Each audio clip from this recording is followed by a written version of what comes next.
Walker হেসেলের আজকের recipe কিন্তু কুচে মাছ কষা। অনেকেই এই মাছটাকে অপছন্দ করেন, কিন্তু বিশ্বাস করুন এই মাছের কিন্তু প্রচুর গুণ। যাদের রক্তাল্পতা আছে তাদের এই মাছ খেলে কিন্তু এবার হিমোগ্লোবিনের রান্নায় আসা পরিমাণ যাক। অনেকটাই এটির বেড়ে জন্য যায়। পেঁয়াজ আর কাঁচা লঙ্কাগুলোকে কেটে রেখেছি এবং আদা এবং রসুন বাটা আলাদা করে রেখেছি। আলুগুলো ডুমো ডুমো করে কেটে রেখেছি। মাছের ছাল ছাড়িয়ে ভালো করে ধুয়ে পরিষ্কার করে এবার মাছটি রান্না করার রেখে দেব। প্রথমেই কড়াইতে হালকা করে তেল দিয়ে দেবো।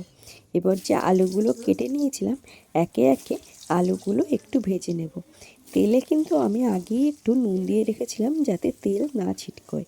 আলুগুলোকে একটু ভাজা হয়ে গেলে রেখে দেব। সেই একই তেলে ও হলুদ আর নুন মাখানো যে মাছগুলো ছিল সেগুলো একে একে ভেজে নেব।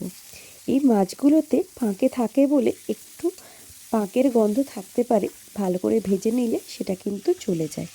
যাই হোক, ভালো করে এদিক ওদিক ভেজে নিয়ে মাছগুলোকে আলাদা একটা পাত্রে তুলে রেখে দেব। সেই একই তেলে আর একটু তেল দিয়ে তেজপাতা, গোটা গরম মশলা দিয়ে দেবো। গোটা একটু জিরে দিয়ে ভালো করে এদিক ওদিক নেড়ে আগে থেকে যে রসুনটা বেটে রেখেছিলাম সেটাও তেলে দিয়ে দেবো। দিয়ে ভালো করে কিন্তু নাড়তে হবে। এরপর যে কুচনো পেঁয়াজগুলো ছিল সেগুলো দিয়ে দেব। কাঁচা লঙ্কা যেটা কেটে রেখেছিলাম সেটাও দিয়ে দেবো। দিয়ে ভালো করে জিনিসটাকে কষিয়ে নেব। যখন দেখবো তেল বেরিয়ে এসছে, উপর থেকে একটু আদা যাতে না ছিটকোয় তার জন্য আদার সাথে একটু নুন দিয়েছি। এরপর ভালো করে নেড়ে জিরে গুঁড়ো দেব আর একটু ধনে গুঁড়ো দেব, দিয়ে ভালো করে মশলাটাকে কষাবো। আপনারা যেরকম ঝাল খাবেন সেরকম একটু গুঁড়ো লঙ্কা দেবেন আর পরিমাণ মতো হলুদ দিয়ে দেবেন।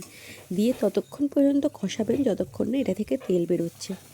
ভালো করে কষে গেলে ভেজে রাখা আলু এবং মাছগুলো দিয়ে দেবেন। দিয়ে ভালো করে এদিক ওদিক নেড়ে কিছুটা কষিয়ে পরিমাণ মতো জল ঢেলে দেবেন। ঝোলটা কিন্তু সম্পূর্ণ আপনাদের উপর ডিপেন্ড করছে আপনারা কেমন খাবেন। যদি আপনারা একটু পাতলা ঝোল খান তার একটু ঝোল রাখবেন, নাহলে একটু বেশি করে ফুটিয়ে নেবেন মাখা মাখা। আমাদের কিন্তু এটা কষাই ভালো লাগে এবং টেস্টটা কিন্তু মাংসর থেকেও দারুণ হয়। একবার হলেও খেয়ে দেখতে পারেন। আজ তাহলে আসি।